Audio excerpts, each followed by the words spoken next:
to many industrial, medical, and community needs.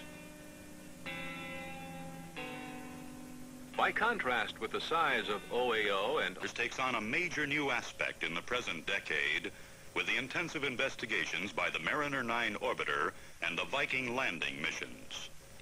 Mariner 9 is designed to operate in Mars orbit for a minimum of 3 months.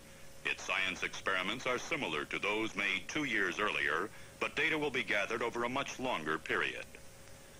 The single 2,200-pound spacecraft is capable of performing much of the mission originally planned for 2 orbiting Mariners. It arrives at Mars after a 5.5-month flight from Cape Kennedy and powers its way into an orbit that takes it around Mars once every 12 hours. Primarily a mapping mission, the Mariner television cameras photograph about 80% of the planet. Thermal and chemical maps of the same areas are made with data from other instruments.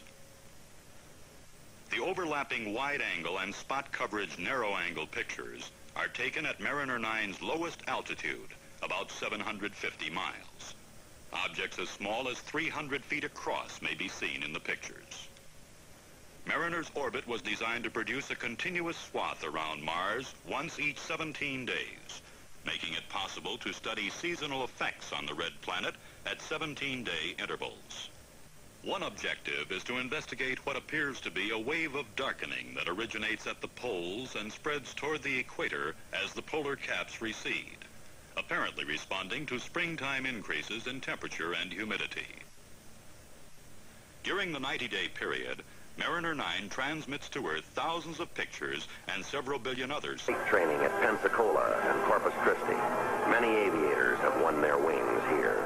Courage for Annie, too. She was a very brave girl. Annie had... The trial is also great for those who wait, as recalled by Annie's parent house was home for John Glenn. John Glenn Sr. and Mrs. Clara Glenn are gratefully proud of their son's accomplishments. High-energy charged particles that bombard the planets and vary in intensity as the